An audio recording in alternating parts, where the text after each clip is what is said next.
All right, how we doing? So this is your weekly overview for January 25th to the 28th. As you will see, we are starting a new project this week, and there is a twist.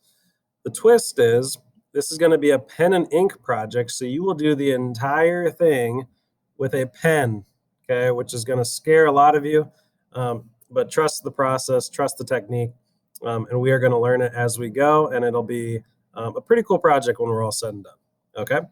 So just to kind of run you through what you're going to need for this project, if you are an in-person learner, you will have access to the pens in person, so you do not need to worry about that.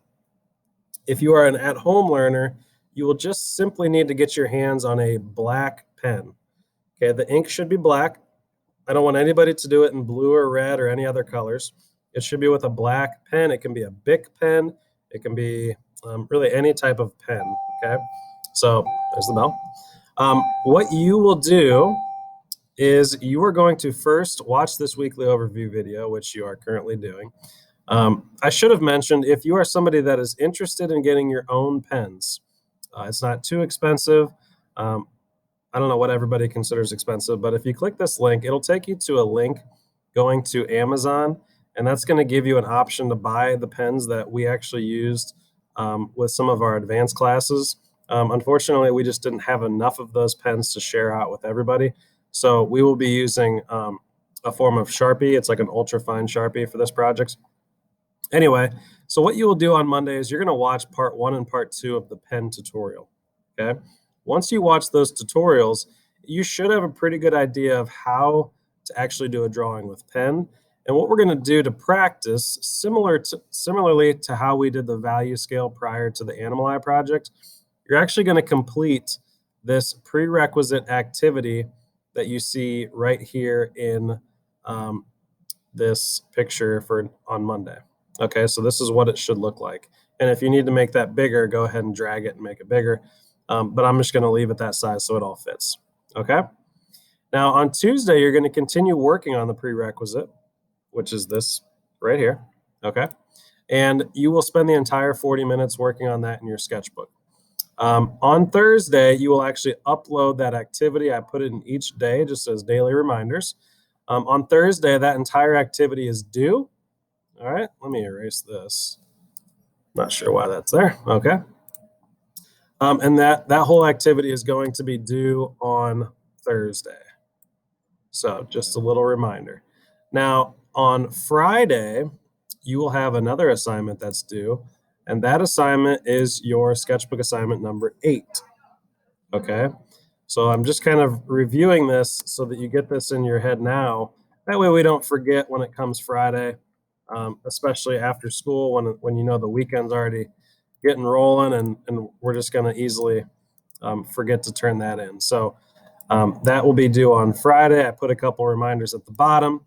The theme for this week is to actually draw a landscape. So it's going to get you used to putting that foreground, middle ground, background. It's going to get you used to having a horizon line, overlapping, making things bigger and smaller according to the scale. So there's a lot of different techniques, and all of those techniques will be explained in Friday's week at a glance, or Friday's day at a glance, we'll call it. Okay, so notice, really, you have a couple nice work days here, okay, which should give you plenty of time to complete that prerequisite pen activity, but it'll also probably give you plenty of time to complete sketchbook number 8, which will line up perfectly for Friday when we start the intro to landscapes. Okay, if you check out this link, it'll be a quick introduction on what landscapes are all about, some of the different terminology, some of the different techniques, things like that. And then you will really need to focus on collecting a reference photo. Okay. Now, what I would recommend for your reference photo, and it's going to tell you this in this link, but you want to pick something with colors. You want to pick something that has foreground, middle ground, background. And like I said, this link, make sure you click every single link. That link will explain what you should be looking for and how you can find it. Okay. If you want to see some awesome student samples from years past, you can click this link. I know it's green, but it's actually a link. Click that link, check out what students in the past have done. A lot of times I think it's really nice for 8th graders to see what other 8th graders were capable of doing. That way you can kind of set the bar where you're comfortable with setting it, and then you can reach out to achieve that goal. Okay. But that is going to be the week of 25th to the 29th. If anybody has any questions, feel free to reach out to me, and I will get back to you as soon as I can. Other than that, just remember that Thursday, pen activity is due. Friday, sketchbook assignment number 8 is due. And sketchbook assignment number 8 is sort of like a rough draft, similar to how we did the animal eye. But for this one, you're going to be doing a rough draft of your landscape. Okay.